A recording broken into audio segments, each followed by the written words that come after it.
You are listening to Bible Plus. Man, let me tell you something. Life has a way of knocking the wind right out of you. 1 minute you're cruising top down, sun on your face, thinking you've got it all figured out. The next, you're flat on your back, staring up at a sky that suddenly feels cold and distant, wondering how in the world you got there. That was me. Not too long ago. I was living a life that, from the outside, looked like I'd won some kind of cosmic lottery. I had the job, the girl, the apartment with the view. I was checking all the boxes, playing the game and playing it well. But on the inside, I was a ghost. A hollowed out, rattling shell of a man. So lost I couldn't even find myself in the mirror anymore. The smile everyone saw, a mask. The confidence, a carefully constructed charade. The truth was, I was drowning in a sea of expectation, of comparison, of this relentless, gnawing feeling that no matter what I achieved, it would never be enough. I was chasing a horizon that kept moving, a finish line that was a mirage. And the faster I ran, the more out of breath I became, the more my soul ached with a thirst I couldn't quench. It was a silent, suffocating despair, a loneliness that was loudest when I was in a crowd. I'd walk through the city streets, surrounded by millions of people, and feel like I was the only one on the planet. Every laugh I heard felt like a mockery. Every happy couple I saw felt like a personal indictment. I was adrift, man, a ship without a rudder, tossed around by the waves of my own emptiness. And I was tired, bone tired, the kind of tired that sleep can't fix. It was a weariness of the spirit, a fatigue of the soul. I'd wake up in the morning, and the first thought that would hit me, before my feet even touched the floor, was, here we go again. Another day of pretending, another day of running from the gaping void inside me. I tried to fill it, you know. I tried to fill that emptiness with everything the world tells you will make you whole. I threw myself into my work, chasing promotions, bigger paychecks, the approval of people whose names I wouldn't remember in a year.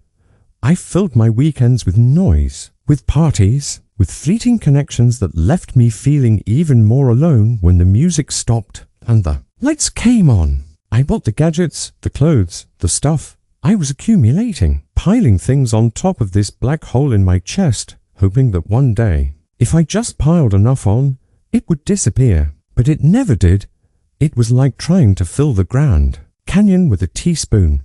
Every new possession, every new accomplishment, just echoed in the emptiness. It was a hunger that couldn't be satisfied, a craving that only grew with every attempt to feed it. I was living a life that was a mile wide and an inch deep, and I was starting to crack. The mask was getting heavy.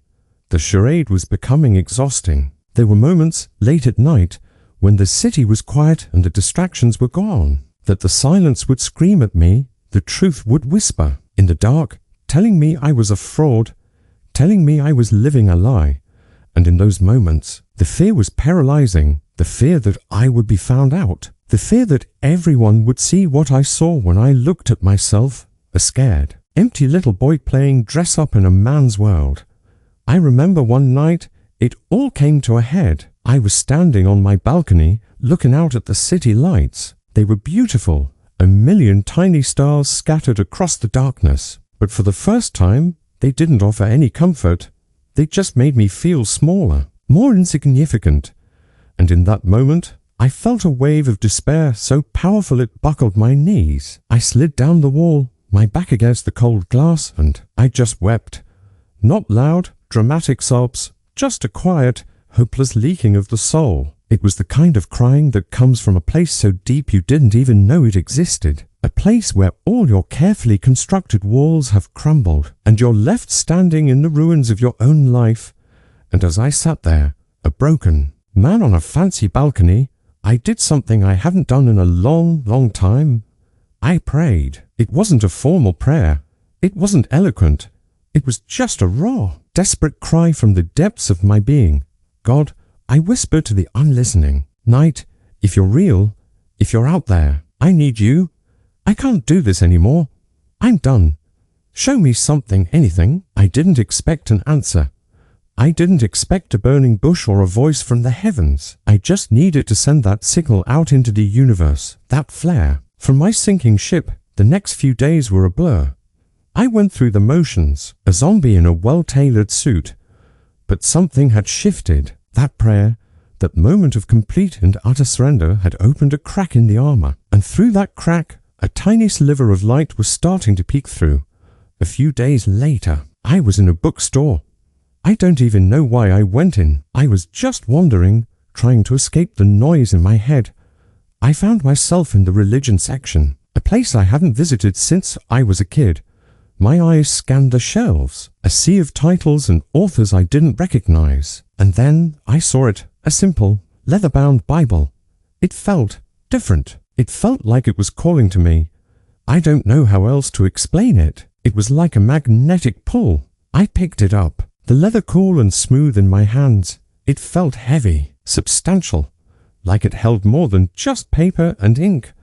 I bought it, took it home, and for a few days, it just sat on my coffee table unopened, a silent sentinel in my empty apartment. I was almost afraid to open it, afraid of what I might find, or what I might not find.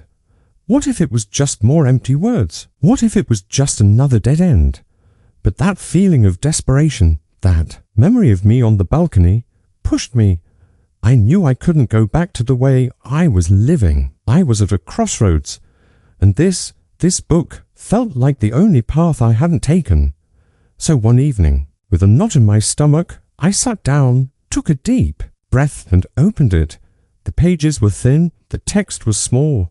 I had no idea where to start. I just let it fall open, my eyes landing on a random page. And that's when I saw it, the verse, the one that would become the anthem of my new life, the words that would reach into the wreckage of my soul and pull me out. They weren't flashy, they weren't complicated, but when I read them, it was like a lightning bolt to the heart. It was like they were written just for me, for that very moment. For I know the plans I have for you, declares the Lord, plans for welfare and not for evil, to give you a future and a hope. I read it again and again. Each time, the words seemed to sink deeper, to resonate more profoundly. A future and a hope, those four words, they hit me with the force of a tidal wave, because in that moment, I realized I had neither. I had a past full of regrets and a present full of emptiness. The future was just a fog, a terrifying, formless void. And hope. Hope was a foreign language I'd long forgotten how to speak. But these words, they were a promise, a declaration, not from some self-help guru or a motivational speaker. This was from the creator of the universe. This was God, the one I had cried out to on my balcony, telling me, personally, that he had a plan for me. And not just any plan, a plan for my welfare, a plan to give me a future, a plan to give me hope.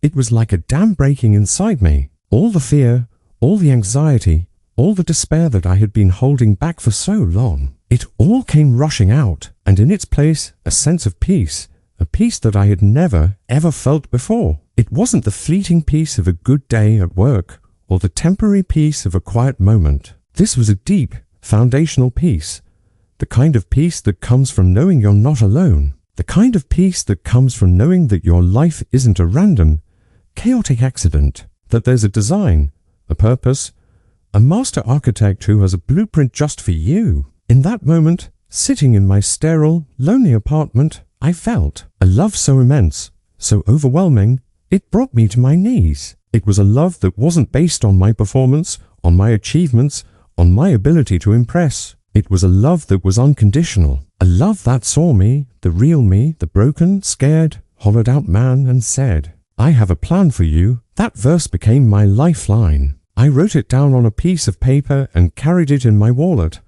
I put it on a sticky note on my bathroom mirror. I made it the wallpaper on my phone. Every time that old, familiar feeling of emptiness would start to creep in, every time the voice of despair would start to whisper its lies, I would read those words. For I know the plans I have for you. It became my shield, my sword, my compass. It was the truth that I clung to in the darkness. And slowly, day by day, things started to change. I started to see the world through different eyes. The city lights that once made me feel small now reminded me of the vastness and the creativity of the God who made them. The people I passed on the street were no longer just a faceless crowd. They were individuals, each with their own story, each a part of God's intricate plan. My job, which had been the source of so much of my identity and my anxiety, started to shrink in importance. I still did my work, and I did it well, but it no longer defined me. My worth wasn't tied to my title or my salary. My worth was rooted in the fact that I was a child of the King, and he had a plan for me. That realization was liberating, man. It was like taking off a heavy backpack that I'd been carrying my whole life and didn't even know was there. The pressure was off. The need to perform, to prove myself, it just melted away. I started to make different choices. I stopped chasing the noise and started seeking the quiet. I spent more time in that Bible, not just reading it, but devouring it. It was like I was a starving man who had finally found a feast. Every page was filled with more promises, more truth, more of this incredible, life-altering love. I found a church, a real, vibrant, messy, beautiful community of people who were all on the same journey. People who weren't afraid to be real, to be vulnerable. People who were clinging to the same hope that I was. For the first time in my life, I didn't have to pretend. I could be me, the real me. And they didn't just tolerate it, they embraced it. They celebrated it. The girl I had been with, the one who was part of the perfect life I had tried to build, we went our separate ways. It was painful, but it was necessary. I realized that our relationship was built on the foundation of the old me, the man I was no longer. I couldn't keep one foot in that old life while trying to step into the new one God had for me. And you know what's crazy? As I started to let go of the things I thought I needed, the things the world told me would make me happy, I started to find a joy that was 1,000 times deeper and more real than anything I had ever known. It wasn't the giddy, fleeting happiness of a new purchase or a fun night out. It was a steady, resilient joy, a joy that wasn't dependent on my circumstances, a joy that came from knowing that no matter what happened, God was in control, and He had a plan for my good. My life didn't magically become perfect. I still have bad days. I still struggle. The old voices of fear and doubt still try to make a comeback. But the difference is, now I have an anchor. When the storms of life start to rage, when the waves of uncertainty threaten to pull me under, I have that verse to hold on to. For I know the plans I have for you, declares the Lord, plans for welfare and not for evil, to give you a future and a hope. It's the rock on which I've built my new life. It's the foundation that can't be shaken. And that's what I want to share with you today. I don't know where you are right now.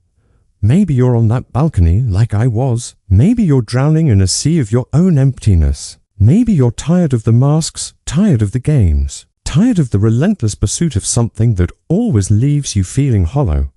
If that's you, I want you to hear me. There is a God who sees you, who knows you, who loves you with a love that is bigger than your mistakes, bigger than your fears, bigger than your failures. And He has a plan for you, a beautiful, intricate, tailor-made plan. A plan for your welfare, not for your harm, a plan to give you a future, a plan to give you hope. It's not a complicated formula. It's not a 5-step program. It's a simple, profound truth that has the power to change everything. You just have to be willing to surrender, to let go of your own broken down, busted up plans and trust in His. It's scary, I know. It's the scariest thing you'll ever do. To let go of the controls, to admit that you can't do it on your own. But I promise you, on the other side of that surrender is a freedom and a peace that you can't even imagine. A life that is richer, fuller, and more meaningful than anything you could ever build on your own. That one verse, man. It was the key that unlocked the prison I had built for myself. It was the light that shattered my darkness. It was the beginning of a journey that has led me to a place of such profound gratitude and awe that I can hardly put it into words. I'm not a ghost anymore. I'm not a hollowed-out shell. I'm a man who knows who he is and whose he is. A man who has a future. A man who has a hope. And it's a hope that is not based on wishful thinking, but on the unwavering, unshakable promise of a God who never fails. So, If you're listening to this and there's a stirring in your soul, a recognition in your spirit, don't ignore it. That's the sound of hope knocking on the door of your heart. Let it in.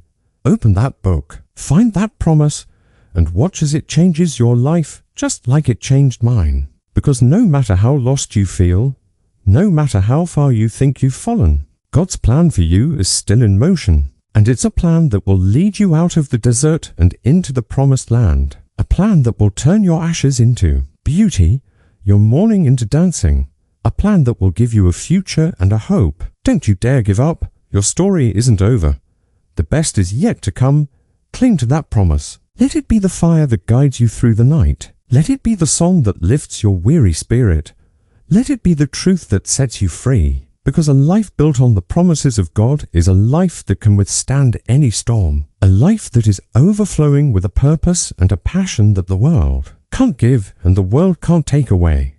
It's a life that truly matters. A life that has an eternal significance. And it's a life that's available to you right here, right now. All you have to do is say yes. Yes to His plan. Yes to His love. Yes to the future and the hope that He is holding out to you. That one verse, it didn't just change my life. It gave me a life to begin with, and for that, I will be forever grateful. It's a new day. My friend, a new beginning. Your future is waiting. Your hope is here. Reach out and take it. You won't regret it.